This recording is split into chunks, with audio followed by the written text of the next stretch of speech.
आज ही के दिन महासागर का अजय योद्धा बना भारत, कैसे आईएनएस विक्रांत ने पलट दिया पासा। आज 4 मार्च है और ये दिन भारतीय नौसेना के इतिहास में एक स्वर्णिम अध्याय के रूप में दर्ज है। इसी दिन सन 1961 में भारत के पहले विमान वाहक पोत आईएनएस विक्रांत को औपचारिक रूप से नौसेना में शामिल किया गया था। ये जहाज न केवल भारत की समुद्री शक्ति का प्रतीक बना, बल्कि इसने भारतीय सशस्त्र बलों की रणनीतिक क्षमताओं को हमेशा के लिए बदल दिया। यहाँ हम 1961 के आईएनएस विक्रांत की बात कर रहे हैं। वैसे आपको बता दें कि भारत ने बाद में एक और आईएनएस विक्रांत 2013 बनाया, जो स्वदेशी रूप से निर्मित पहला विमान वाहक पोत है। लेकिन आज हम 1961 के आईएनएस विक्रांत और इसके गौरवशाली इतिहास को समझेंगे। आइए विस्तार से समझते हैं। आईएनएस विक्रांत एक साहसी योद्धा। आईएनएस विक्रांत का नाम संस्कृत शब्द विक्रांत से लिया गया है, जिसका अर्थ साहसी होता है। ये मूल रूप से ब्रिटिश रॉयल नेवी के लिए द्वितीय विश्व युद्ध के दौरान एचएमएस हरक्यूलिस के रूप में बनाया गया था। युद्ध समाप्त होने के बाद इसकी निर्माण प्रक्रिया रुक गई थी, लेकिन 1957 में भारत ने इसे अधूरा खरीदा और 1961 में इसे पूरा करके नौसेना में शामिल किया। 4 मार्च 1961 को बेलफास्ट आयरलैंड में भारत की तत्कालीन उच्चायुक्त विजया लक्ष्मी पंडित द्वारा इसे विधिवत रूप से कमीशन किया गया। इसकी कमान कैप्टन प्रीतम सिंह महिंद्रू के हाथों में थी। 5 मार्च 1961 को विक्रांत समुद्री ट्रायल्स के लिए बेलफास्ट से पोर्ट्समाउथ और पोर्टलैंड के लिए रवाना हुआ और 6 अक्टूबर 1961 को विक्रांत आखिरकार भारत के लिए रवाना हुआ। 3 नवंबर 1961 को ये बॉम्बे पहुंचा। ये भारत का पहला विमान वाहक पोत था और इसके साथ ही भारत उन चुनिंदा देशों में शामिल हो गया जो समुद्र पर अपनी हवाई शक्ति को प्रोजेक्ट कर सकते थे। आईएनएस विक्रांत का समुद्री प्रभुत्व और शक्ति प्रदर्शन।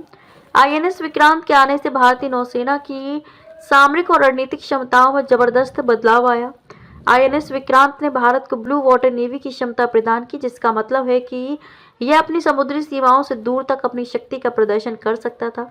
इससे पहले भारत की नौसेना मुख्य रूप से तटीय रक्षा तक सीमित थी। विक्रांत के साथ भारत ने समुद्र में अपनी मौजूदगी को मजबूत किया और दुश्मनों के लिए एक नया खतरा पैदा किया। 19,500 टन वजनी आईएनएस विक्रांत किसी एशियाई देश का पहला वाहक था और लंबे समय तक ऐसा ही रहा। अपने कमीशन के तुरंत बाद आईएनएस विक्रांत ने 1961 में गोवा मुक्ति अभियान के दौरान जबरदस्त भूमिका निभाई। आईएनएस विक्रांत का समुद्री प्रभुत्व और शक्ति प्रदर्शन। आईएनएस विक्रांत के आने से भारतीय नौसेना की सामरिक और रणनीतिक क्षमताओं में जबरदस्त बदलाव आया। आईएनएस विक्रांत ने भारत को ब्लू वाटर नेवी की क्षमता प्रदान की, जिसका मतलब है कि यह अपनी समुद्री सीमाओं से दूर तक अपनी शक्ति का प्रदर्शन कर सकता था। इससे पहले भारत की नौसेना मुख्य रूप से तटीय रक्षा तक सीमित थी। विक्रांत के साथ भारत ने समुद्र में अपनी मौजूदगी को मजबूत किया और दुश्मनों के लिए एक नया खतरा पैदा किया। 19,500 टन वजनी आईएनएस विक्रांत किसी एशियाई देश का पहला वाहक था और लंबे समय तक ऐसा ही रहा। अपने कमीशन के तुरंत बाद आईएनएस विक्रांत ने 1961 में गोवा मुक्ति अभियान के दौरान जबरदस्त भूमिका निभाई।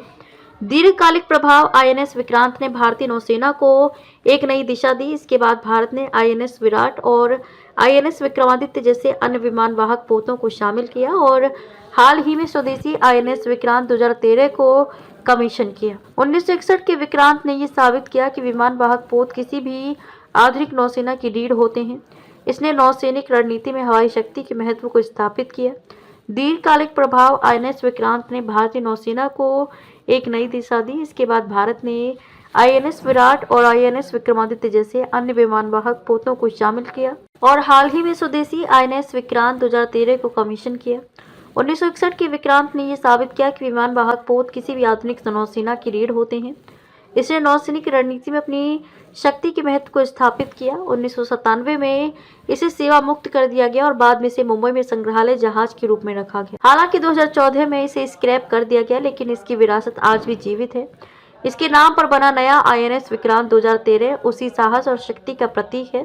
4 मार्च 1961 को आईएनएस विक्रांत का कमीशन भारत के लिए एक ऐतिहासिक क्षण था। इसने न केवल नौसेना की शक्ति को बढ़ाया, बल्कि भारत को वैश्विक मंच पर एक सशक्त समुद्री शक्ति के रूप में स्थापित किया।